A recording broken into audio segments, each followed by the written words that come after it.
जो चाहती थी वही हुआ। भैया तो घर छोड़ के चले गए हैं। अब तुम लोग अब खुश रहो एकदम। तुम ही लोगों की वजह से ये सब हो रहा है।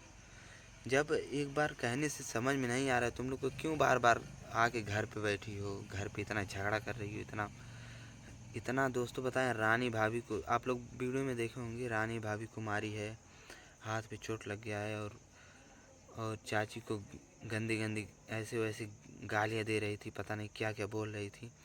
बताइए कब तक कोई बर्दाश्त करेगा।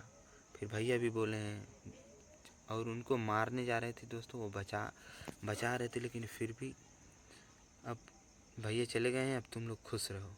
और वो प्रीति भेजी थी अपने भाइयों को, हम लोगों को मारा, हमको और पवन भैया थे, झगड़ा खो हुआ था, भेजी थी कि जो मार दे उन्हें, कि ऐसी कही दी वैसी कही दी। आई लाना है, पता तो चल रहा वही सब जनी के रग रही न धई के। और उस दिन दोस्तों झाड़ू उड़ू दे रहे थे मारने के लिए, कि मार रन के ऐसे वैसे। पहले अपने सही से बनो, उसके बाद दूसरे को कहना। और तुम 3 बजे खाना बना है, इतना इतना परेशान करके रख दी है प्रीति। खाना बनाने नहीं दे रही थी, मतलब अपने तो घर में बंद ही थी, लेकिन खाना वाना नहीं बना था भैया के घर पे 3 बजे तक। आप लोग वीडियो में देखे होंगे, 3 बजे खाना बना रही थी चाची। उसके बावजूद भी उसको समझ में नहीं आ रहा। उसके बावजूद सारी गलती उनकी भाभी का है, प्रीति की भाभी का है। सब उन्हीं की वजह से हो रहा है। तुम दूसरे का घर बर्बाद क्यों कर रही हो? उन्हीं की वजह से सारा नौटंकी हो रहा है। जितना भी नौटंकी हो रहा है ना, सब वही करवा रही हैं। तुमको समझाना चाहिए कि रहने दो ऐसे वैसे, लेकिन तुम नहीं। जाओ उसके घर जाओ, उसके घर जाओ, रहो ऐसे वैसे। जब भैया रानी भाभी के साथ खुश हैं तो तुम लोग क्यों पीछे पड़े हो? और उनकी मम्मी देख बोल रही थी बैठ हुई, और उनके घसीट के मार, अब ऐसे करब वैसे करब। उड़ने से कुछ होता नहीं है। पहले अपनी बेटी को समझाइए आप, ठीक है। मान लिए कि मतलब उनकी भाभी वो मतलब ज़िंदगी बर्बाद तो कर ही रही है, लेकिन तुमको खुद समझना चाहिए ना। प्रीति और सूरज भैया का जब मैटर है वो सब समझेंगे, तुम लोग क्यों बीच में पड़ रहे हो? और पता नहीं कितने, संजना और पूजा, पता नहीं कौन कौन सबको बुलाई थी।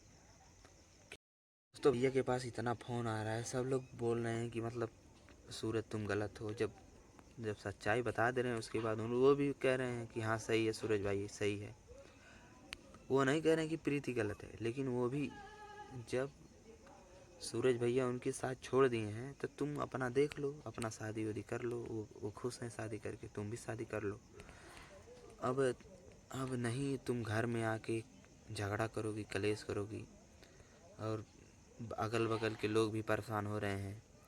रोज़ रोज़ का ड्रामा कर रही हो, झगड़ा कर रही हो, खाना नहीं बन रहा है सही से। कुछ समझ में नहीं आ रहा है, टॉर्चर किया जा रहा है भैया को, और वो मजबूर हैं कि क्या करें, अब कहाँ जाएं। अब घर छोड़ के चले गए हैं, तुम लोग खुश रहो।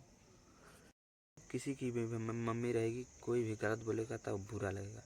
वहीं कल 3:30 बजे खाना बना है, वहीं पे फिर झगड़ा शुरू हो गया है। तो क्या देखेंगे? कोई भी रहेगा देखेगा झगड़ा, देखेगा कोई? अब वो अभी बोलते हैं तो फिर उन्हीं का ज़्यादा हो जाता है। आप लोग भी कहते हैं कि हाँ सूर्या गलत है, ऐसे हो ऐसे है। आप लोग तो घर रहते तब ना पता चलता, हम लोग हैं वहाँ के, हम लोगों को पता चलता है क्या होता है क्या नहीं होता है ना। खाना बना उसके बाद भी वहाँ रानी भाभी को मारने चली गई, मारी हैं, हाथ पे चोट लग गया है वहाँ पे। मतलब ज़्यादा झगड़ा हुआ है, क्या ही बताएं। फिर मजबूरी है इसीलिए वो चले गए।